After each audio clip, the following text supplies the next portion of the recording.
بسم اللہ الرحمن الرحیم۔ اتوار کی خصوصی سوال و جواب کی نشست میں آپ کا استقبال، آپ کا خیر مقدم ہے۔ السلام علیکم ورحمۃ اللہ وبرکاتہ۔ ہمارے سامنے جو سب سے پہلا نام ہے شہاب الدین کیرالہ، ان کا سوال یہ ہے کہ ایک شخص نے اپنا مکان خالی کرتے وقت قرآن شریف رحل تسبیح اپنے پڑوسی کے پاس رکھ دی، یہ کہہ کر کہ بعد میں لے لوں گا، لیکن وہ بعد میں لے کر نہیں گیا اور پڑوسی کے پاس کوئی ذریعہ نہیں ان سے رابطہ کرنے کا، تو اس صورت میں وہ چیزیں کیا پڑوسی استعمال کر سکتا ہے؟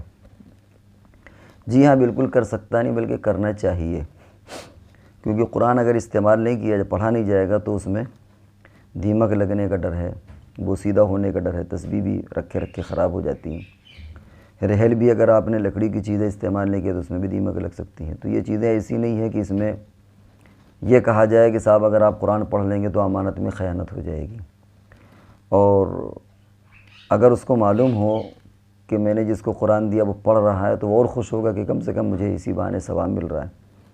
تو یہ نہ صرف یہ کہ یہ کہا جائے کہ جائز اور گنجائش، بلکہ بہتر یہ ہے کہ آپ قرآن کو پڑھیں، رحل کو استعمال کریں، تسبیح کا استعمال کریں، اور انشاءاللہ اس کی خوشی ہوگی۔ اور بالفرض اگر وہ نہ بھی چاہے تب بھی قرآن کے پڑھنے میں کوئی مذائقہ نہیں، کیونکہ اس طرح رکھے رکھے قرآن اس میں بوسیدہ ہونے کا ڈر ہے اور پڑھنا اس کا تحفظ ہے۔ عبداللہ نانوتوی یہ کہتے ہیں کہ غیر مسلم کے سلام کا جواب کیسے؟ ان کے 3 سوال ہیں۔ پہلا سوال ہے غیر مسلم کے سوال کا جواب کیسے دیں، دوسرا ہے قسطوں پر چیز خریدنا کیسا ہے، اور تیسرا ہے کہ شیئر مارکیٹ اور بٹ کوائن میں پیسہ لگانا کیسا ہے۔ ان تینوں سوالوں کے جواب میں ہم لوگوں کی تفصیلی ویڈیو پڑی ہوئی ہے، لہذا آپ ڈسکرپشن پر جا کر کے وہاں پر یہ طلب کریں کہ ہم کو یہ ویڈیو چاہیے، تو انشاءاللہ آپ کو اس میں بھیج دی جائے گی۔ آپ 3 عنوان قائم کریں کہ ہم کو غیر مسلم سے سلام والی، قسطوں والی اور شیئر مارکیٹ بٹ کوائن والی ہم کو ویڈیو چاہیے، تو انشاءاللہ جو حضرات ہمارے اس چینل کو وہ کرتے ہیں، ہینڈل کرتے ہیں، انشاءاللہ آپ کو وہ ڈھونڈ کر کے اس میں سرچ کر کے آپ کو پرسنل پر بھیج دیں گے، یا وہیں پر آپ کو لنک دے دیں گے، آپ اس میں تلاش کر لیجئے گا۔ زیدان وسیم کانپور یہ کہتے ہیں کہ مفتی صاحب اگر 2 رکعت نماز میں بھول سے تیسری رکعت کے لیے کھڑے ہو گئے تو اس موقع پر کیا کرنا چاہیے؟ اگر ابھی تک سجدہ نہیں کیا تو واپس آ جائیں اور سجدہ سہو کر لیجئے۔ بھائی جب واپس آئیں گے تو تشہد پڑھیں گے، اس کے بعد سجدہ سہو کریے، پھر قاعدہ خیرہ جس طرح قاعدہ خیرہ ہوتا ہے اس طرح عمل کریے۔ اور اگر سجدہ کر لیا ہے تو یہ 3 رکعتیں نماز اب نماز نہیں رہیں گی، اب یہ ہے کہ آپ دوسری نماز پڑھیں، ثواب تو اللہ تعالیٰ دے دے گا، لیکن وہ نماز کا حکم ان پر نہیں لگے گا، آپ دوبارہ نماز پڑھ لیجیے۔ ایک نام ہمارے سامنے تھنکر پرسن نام نہیں ہوگا، یہ حضرات اپنا نئے نئے انداز میں لکھتے رہتے ہیں۔ انہوں نے یہ سوال کیا زلزلے سے متعلق آپ نے مشورہ دیا۔ اصل میں اس سے پہلے ہماری ایک ویڈیو آئی تھی جنہوں نے پوچھا تھا کہ بھئی زلزلہ آتا ہے تو یہ اسے عذاب سمجھا جائے یا قدرت کی طرف سے، یا مخصوص اس کائنات، یا یوں کہہ لے کہ زمین کی مخصوص بناوٹ ہے، کہیں پر پہاڑ ہیں، کہیں پر پہاڑ کم ہیں، کہیں زیادہ ہیں، کہیں دریا ہیں، کہیں جنگلات ہیں، اور وہ اس اعتبار سے اس اعتبار سے زلزلہ آتا ہے۔ پتہ چلا کہ امریکہ لندن میں کبھی نہیں آتا، تو ہمیشہ یہ جاپان اور نیپال اور بھوٹان یہیں کیوں زلزلہ آتا ہے؟ تو اس تعلق سے انہوں نے پیچھے سوال کیا تھا، ہم نے اس میں کچھ جواب بھی دیا تھا، لیکن اس جواب سے مطمئن نہیں، بلکہ انہوں نے ہمارے ہی اوپر ایک بات کہہ دی کہ آپ نے بڑے معصوم انداز میں گویا اقرار کر لیا ہے کہ زلزلہ جو ہے وہ عذاب ہو نہ ہو، لیکن کم سے کم یہ کائنات یا زمین کا جو سسٹم اور نظام بنا ہے اس کی ساخت کا اس میں دخل ہے، اور اس سے کیا کہنا چاہتے ہیں تو ہمیں نہیں معلوم۔ اس سلسلے میں ہم اس میں جواب نہیں دیں گے، کیونکہ ہو سکتا ہے کہ جواب تھوڑا تفصیلی ہو جائے، ہم انشاءاللہ اس پر الگ ویڈیو بنائیں گے، اس پر اس کا تفصیلی جواب دیں گے۔ فرحان یہ پوچھتے ہیں کہ دوران وضو پیر دھونے سے دھوتے پتہ چلا کہ ہاتھ ہلکا سا خشک ہو چکا ہے، تو کیا پورا وضو دوبارہ کرنا پڑے گا، صرف ہاتھ دھونا پڑے گا؟ اسی طرح وضو کر لیا اور سوکھ بھی گیا اور بعد میں یاد آیا کہ مسح بھول گئے تو کیا پورا وضو کرنا پڑے گا یا صرف مسح کرنا پڑے گا؟ ہمارے ہاں احناف مسلک میں ترتیب ضروری نہیں ہے، یعنی پہلے چہرہ پھر ہاتھ پھر مسح، ایسا کوئی ضروری نہیں، آپ آگے پیچھے کر لیں تب بھی ہو جائے گا۔ مثال کے طور پر آپ کسی حوض میں یا نہر میں یا تالاب میں چھلانگ لگا دیں تو آپ کا وضو ہو جائے گا۔ حالانکہ جب چھلانگ لگائیں گے تو پہلے پیر ڈوبے گا، پھر ہاتھ، پھر سر، تو ہمارے یہاں ترتیب ضروری نہیں، وضو ہو جاتا ہے۔ اس لیے ترتیب، اور یہ بھی ضروری نہیں کہ ہر چیز یہ کے بعد دیگرے ہو، کہ پہلے چہرہ دھولا اس کے فوراً بعد آپ ہاتھ دھولیں، اس کے فوراً بعد آپ، یہ مستحب و سنت تو ہے لیکن یہ لازم و فرض نہیں ہے۔ تو اس اعتبار سے آپ کا جواب یہ ہوا کہ اگر پیر وغیرہ دھلنے کے بعد پتہ چلا کہ ہاتھ خشک رہ گیا تھا تو آپ اتنا حصہ دھل لیں، آپ کا وضو ہو جائے گا۔ اسی طریقے سے بعد میں یاد آیا، آپ وضو گھر سے کر کے چلے، مسجد میں آپ کو یاد آیا کہ ارے ہم نے مسح تو کیا ہی نہیں تھا، تو وہیں پر پانی لیجئے اور مسح کر لیجئے تو آپ کا وضو ہو جائے گا۔ کیونکہ ہمارے یہاں یعنی ہمارے مذہب میں امام ابو حنیفہ رحمۃ اللہ علیہ کے نہ ترتیب ضروری ہے، نہ پے در پے ضروری ہے کہ ایک وضو کے بعد فوراً دھلے سوکھنے سے پہلے، یہ فرض اور ضروری نہیں، وضو کے لیے شرط نہیں ہے۔ تو بعد میں یاد آ گیا، آپ اس جو جگہ خشک ہے اس کو دھل لیں، اور اگر مسح بعد میں آ جائے تو مسح کر لیجئے، دوبارہ آپ کو دھلنے کی یا مسح دوبارہ وضو کرنے کی ضرورت نہیں ہے۔ ایک اور نام ہے گولڈن ٹریڈرز، ممکن ہے کہ ان کی یہ کسی فرم ورم کا نام ہو۔ انہوں نے کہا کہ میرا آؤٹ آف انڈیا جانے کے لیے ویکسین سرٹیفکیٹ ضرورت ہے، اور بہت سے لوگ بنا ویکسین لگوائے سرٹیفکیٹ حاصل کر لیتے ہیں۔ سرٹیفکیٹ اوریجنل ہوتا ہے لیکن وہ ویکسین وغیرہ نہیں لگوا چکے ہوتے ہیں۔ تو بھیا ہم اس سوال کا جواب ہم یہ علل اعلان نہیں دے سکتے۔ آپ اگر ہم سے رابطہ کر سکتے ہیں تو ہماری مسجد آ جائیں، آمنے سامنے آپ پوچھ لیں تو ہم اس کی ساری تفصیل اور ڈیٹیل بتا دیں گے کہ ایسا کرنا صحیح ہے یا صحیح نہیں ہے، صحیح ہے تو کیوں صحیح ہے، نہیں صحیح ہے تو کیوں ہے، پوری اس کی تفصیل ہم آپ کو سمجھا دیں گے۔ لیکن یہ ثواب بعد ایسی پیچیدگیاں اس میں جو ہم علل اعلان اس کا اظہار نہیں کر سکتے، اور ہم سوشل میڈیا میں اس طرح کا جواب ہم نہیں دے سکتے۔ اس میں آپ ملاقات کر لیں، ملاقات کر کے آپ کو سمجھا دیا جائے گا۔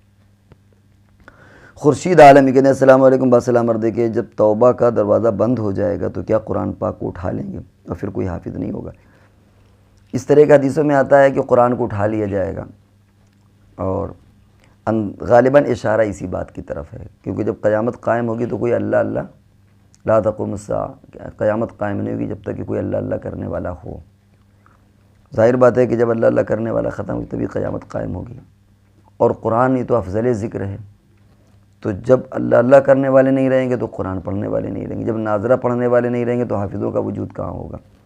تو بظاہر اس سے یہ معلوم ہوتا ہے کہ پھر حفاظ بھی نہیں رہیں گے، حفاظ تو دور کی بات، ناظرہ پڑھنے والے بھی نہیں رہیں گے، کیونکہ قرآن ہی اٹھا لیا جائے گا۔ اور بھی اس کے مفسرین نے اس کی شروحات میں لکھا ہے، لیکن بہت زیادہ تفصیل میرے ذہن میں سلسلے اس سوال کے تعلق سے نہیں ہے۔